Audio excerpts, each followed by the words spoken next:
This happened last summer in a well-known hot spring town. I went on a 3-day, 2-night trip with a senior from my research lab, combining it with an academic conference.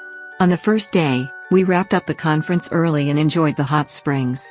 On the second day, we spent the morning driving around aimlessly, stopping at various spots along the way. At one famous waterfall, my senior took a picture, and something strange appeared in the photo. In the center of the image, spread across the cascading water, were numerous faces. Not face-like shapes, actual faces. Neither of us had ever captured anything like that before, and it deeply unsettled us. We immediately deleted the photo and tried to put it out of our minds. Wanting to forget about it, we continued our trip as usual.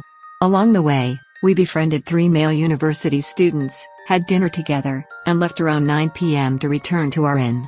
My senior was driving, so she hadn't been drinking, but I had a bit too much and fell asleep in the passenger seat. By the time we arrived at the inn, I had been asleep for about 2 hours. She woke me up, and then, suddenly, she burst into tears. Shaking and pale, she told me what had happened while I was asleep. She had been driving alone, with no other cars in sight, when she stopped at a red light. With no traffic, on what was practically a mountain road, she decided to take a brief break and smoke a cigarette. That's when she noticed something in the side mirror, a group of people walking toward the car. As they got closer, she realized they were soldiers. About a dozen of them, carrying rifles and heavy equipment. Their appearance was not normal. Their clothes and gear looked old-fashioned. And more than that, they were covered in mud, some bloodied, others wounded. Panic set in. Her instincts screamed, "I have to get out of here." But the engine wouldn't start. The soldiers continued to approach, surrounding the car. Some began peering inside. Their faces were illuminated by the headlights. They looked Japanese, but not from this era. Their expressions were blank, unreadable. Terrified, my senior closed her eyes and started chanting a prayer. But the only thing she could remember was Namu Amida Butsu, and she thought, this isn't enough. So she clutched the protective amulet hanging from the rearview mirror and began pleading for help. "Please. Help me. Please." And then, a voice spoke. At first, she couldn't make out the words.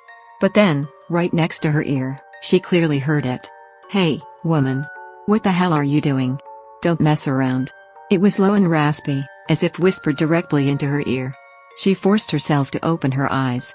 A man was staring at her, his face pressed against the driver's side window. Her body froze in pure terror. Desperately, she turned the key again. This time, the engine roared to life. She slammed on the gas, prepared to run them over if necessary. But there was no impact. No thud, no resistance, nothing. She drove at full speed, barely breathing until she reached the inn. Only then did she collapse, overcome by fear and relief. She shook me awake, unable to hold back her sobs any longer. Listening to her, I couldn't fully grasp the reality of what had happened. But her state of panic made it clear, this was no ordinary experience. The car was completely fine. No sign of impact, no problems with the engine. So, what did she see? Who were they? Were they connected to the faces in the photo? Why were they angry? We never found the answers. But on the drive home, she told me something that stuck with me. "I couldn't let you wake up. I was so scared, I wanted to scream and cry for help. But if you saw what I saw, I don't think you'd have stayed sane. As your senior, the least I could do was protect you from that." That's the end. I never saw anything myself, so maybe it doesn't feel real.